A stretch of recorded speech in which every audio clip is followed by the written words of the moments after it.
আসসালামু আলাইকুম ওরহমতুল্লাহি বারাকাতুহু। সৌদি আরবের মাদায়েন সালেহ বা আল হিজির এলাকা থেকে আপনাদের সবাইকে স্বাগতম জানাচ্ছি। আমরা প্রায় আজকে মদিনা থেকে 350 কিলোমিটার পথ পাড়ি দিয়ে মাদায়েন সালেহতে এসে পৌঁছেছি। এখানে মূলত সামুদ জাতিগোষ্ঠীর বসবাস ছিল, যাদের হেদায়েতের জন্য আল্লাহ তাআলা সালেহ আলাইহিস সালামকে নবী করে প্রেরণ করেছিলেন।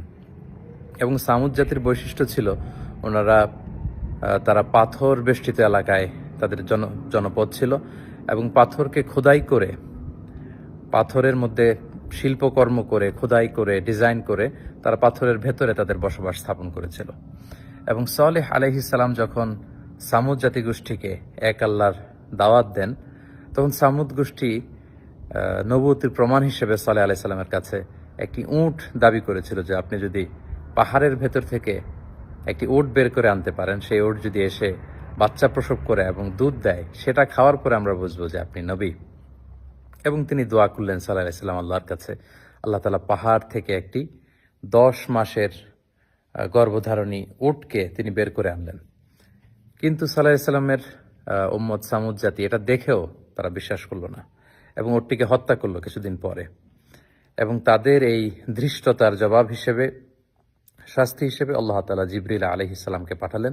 উনি এসে একটা সাইহা বা সাউন্ড ওয়েভ, বিশাল একটি শব্দ তরঙ্গের মধ্য দিয়ে এমন বিকট আওয়াজ করলেন, ফলে সামুদ জাতি সমূলে নির্মূল হয়ে গেল, তাদের কানের পর্দা ফেটে সব লাশ হয়ে পড়ে রইল।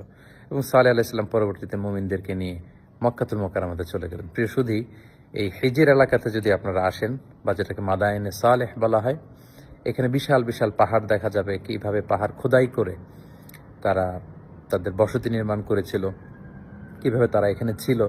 এবং ধ্বংসাবশেষ পরবর্তীতে এখনকার যে পাহাড়ি অঞ্চলটি কেমন, সেটা দেখে আসলে আমরা অবিশ্বাসীদের যে করুণ পরিণতি যুগে যুগে হয়েছে, যারা ধৃষ্টতা দেখিয়েছে আল্লাহর সাথে, আল্লাহ রাসূলের সাথে, আল্লাহর বিধানের সাথে, এবং যারা সীমা লঙ্ঘন করেছে, তাদের পরিণতি কি সেটা কিন্তু আমরা বুঝতে পারি।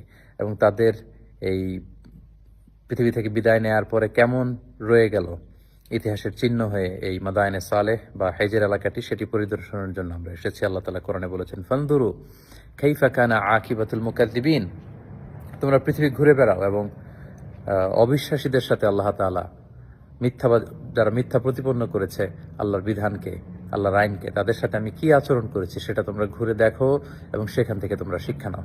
আল্লাহ তাআলা আমাদের সবাইকে অতীতের যে জাতিগোষ্ঠীকে আল্লাহ তাআলা পাপের কারণে ধ্বংস করেছেন, তাদের এই সমস্ত ধ্বংসাবশেষ দেখে আমরা যেন শিক্ষা হাসিল করতে পারি, সেখান থেকে আমাদের নিজেদের জীবনে যেন আমরা পরিবর্তন আনতে পারি।